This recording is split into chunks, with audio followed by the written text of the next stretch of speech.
Première question, quelle est la couleur du cheval blanc de Napoléon? Eh bien, écoutez, on ne l'a jamais su, on ne le saura probablement jamais. Merci beaucoup. Alors nous, ça nous fait super plaisir de présenter quelqu'un qui est toujours derrière la lumière, mais qui est un peu considéré comme le Michelangelo de l'étiastrophie. Alors, est-ce que tu peux expliquer pourquoi? Bah, c'est peut-être un peu beaucoup d'honneur, mais bon, donc j'imagine qu'il y a un lien vers la ligne artistique. On essaie de faire en fait dans les espaces de l'étiastrophie et singulièrement dans le VIP, quelque chose qui ne soit pas trop classique, dans lequel on met une source d'inspiration, une thématique, histoire que les invités qui chaque année reviennent au tournoi ne voient pas le même espace. Et donc bah, voilà, j'essaie de mettre des agencements de couleurs, de matières pour décorer, et bah, ça me vaut une réputation un petit peu surfaite d'artiste. Sauf que l'année dernière, on a failli tomber mort tellement que c'était original, incroyable. Enfin, les gens sont restés bouche bée. Alors c'est vrai que comme l'art, on aime ou on n'aime pas, mais on ne peut pas rester indifférent. Bah oui, ce que j'apprécie en voyant les invités venir le soir, c'est que quand ils passent la porte de l'espace, ils se disent waouh, ils nous ont fait quelque chose d'original. Certes, on aime ou on n'aime pas, donc ça c'est une question évidemment de goût, mais je préfère avoir quelqu'un qui me dit je n'aime pas du tout et quelqu'un qui me dit j'aime bien, plutôt que d'avoir des gens qui rentrent et qui disent oui, bof. On est dans un espace VIP, mais sans plus. Donc je préfère les secouer un petit peu, et bon, évidemment en espérant que ce soit du bon côté. Alors c'est vrai que l'étiastrophie, on a fait le tour avec toute la partie sportive et tout ça, mais il y a également l'envers du décor, et l'envers du décor, c'est plein de gens qui travaillent. Alors est-ce que tu pourrais nous en parler un peu plus ?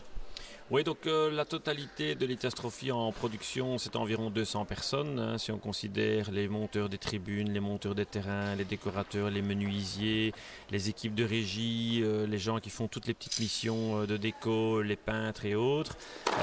On arrive à pas loin en effet de 200 personnes étalées sur une dizaine de jours. Bah, sans ça, il n'y a pas de tournoi bien entendu, hein. Ce sont des gens en plus précieux. La plupart d'entre eux sont à l'étiastrophie depuis le début, et ça c'est quelque chose d'extraordinaire parce que ça crée un esprit de famille, une ambiance assez exceptionnelle. On vit vraiment en famille pendant 2 semaines, et les gens reviennent et ils aiment ça, donc ça c'est quelque chose qui est vraiment très très agréable.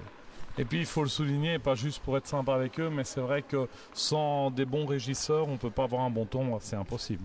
Alors pour moi, ça c'est une des clés essentielles, clés de voûte du tournoi. C'est j'ai une petite équipe qu'on appelle en riant entre nous la Dream Team, mais qui est vraiment une équipe de rêve. Ce sont des gens qui ont un esprit lié au tournoi, un enthousiasme.